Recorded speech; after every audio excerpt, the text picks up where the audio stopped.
दोस्तों, मठ माफिया और मठाधीश उत्तर प्रदेश की सियासत में ना कुछ दिनों पहले से इन तीन शब्दों की गूंज सुनाई दे रही है। वजह इन तीनों शब्दों के घेरे में दो बड़े चेहरों का होना। पहला चेहरा मुख्यमंत्री योगी आदित्यनाथ का और दूसरा चेहरा अखिलेश यादव का। अखिलेश यादव एक तरफ मठ और मठाधीश के जरिए जहां मुख्यमंत्री योगी आदित्यनाथ को निशाने पर ले रहे हैं, तो वहीं पलटवार में योगी आदित्यनाथ भी अखिलेश यादव पर माफिया राज चलाने का आरोप लगा रहे हैं।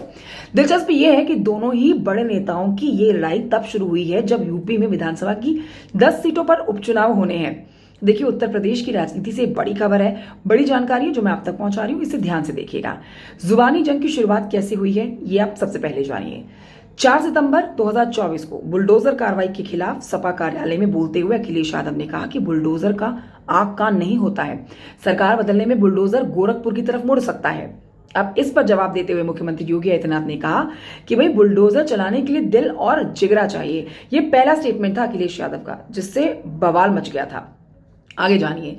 इसके बाद दोनों नेताओं के बीच में जुबानी जंग जारी है। अब भी 12 सितंबर को अयोध्या जमीन घोटाले का खुलासा करते हुए अखिलेश ने कहा कि माफिया और मठाधीश में ज्यादा फर्क नहीं है। ये दूसरा स्टेटमेंट अखिलेश का, जिससे बवाल मच गया। 18 सितंबर को अयोध्या के मिल्कीपुर में एक रैली के दौरान योगी ने जमकर अखिलेश पर हमला बोला।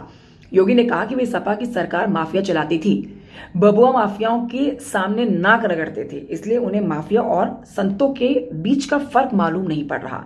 19 सितंबर को सपा कार्यालय में पत्रकारों ने जब इसको लेकर सवाल पूछा तो अखिलेश ने तंज कसते हुए कहा कि मेरी और मुख्यमंत्री की तस्वीर साथ रखकर देख लीजिए और बताइए कि कौन माफिया लग रहा है। तो ये तीसरा स्टेटमेंट अखिलेश यादव का, जिसने उत्तर प्रदेश की राजनीति में खलबली मचा दी।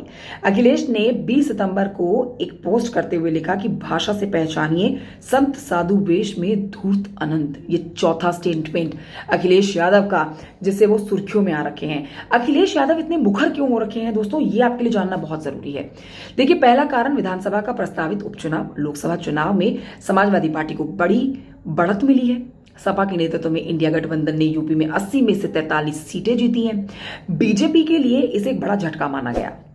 लोकसभा चुनाव के बाद अब विधानसभा की 10 सीटों पर उपचुनाव होने हैं, जिसके लिए अखिलेश अपनी जीत के लिए पहले से आश्वस्त हैं।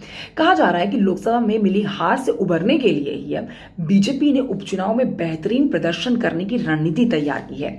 योगी आदित्यनाथ के पास पूरे उपचुनाव की जिम्मेदारी है। 2 हॉट सीटें हैं इसमें, मिल्कीपुर और कटेरी की, जिस पर खुद मुख्यमंत्री योगी आदित्यनाथ ने मोर्चा संभाल रखा है।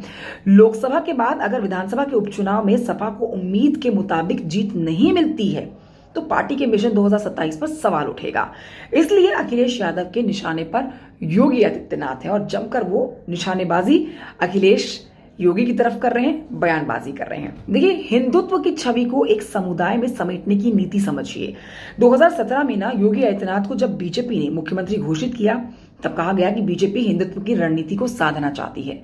2019 और 2022 में ये रणनीति सफल भी रही, लेकिन 2024 में ना बीजेपी को उतनी सीटें नहीं मिली जितनी वो चाह रही थी।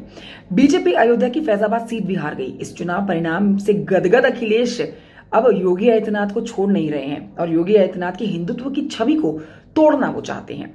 अखिलेश योगी को एक समुदाय के नेता के तौर पर प्रेजेंट कर रहे हैं। कहा जा रहा है कि यही वजह है कि अखिलेश मठ माफिया और ठाकुर पॉलिटिक्स के जरिए योगी आदित्यनाथ को निशाने पर ले रहे हैं। अखिलेश ने हाल ही में ना यूपी की स्पेशल टास्क फोर्स को लेकर एक रिपोर्ट जारी की थी, जिसमें यह कहा गया था कि भाई इस फोर्स में सिर्फ 10% पीडीए के लोग हैं, बाकी के 90% अधिकारी जो हैं वो स्वर्ण समुदाय के हैं।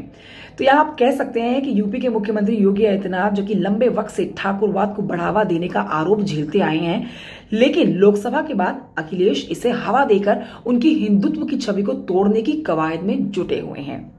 देखना ये होगा ये जो जुबानी जंग चल रही है ये कहां जाकर थमती है और किसको फायदा पहुंचाती है। फिलहाल आप कमेंट करके बताइए जानकारी कैसी लगी है आपको। Thank you so much for watching. आपके साथ मैं हूं कंचन डोगरा। वीडियो अच्छा लगे तो लाइक करिए, चैनल को सब्सक्राइब भी करिए। जय हिंद।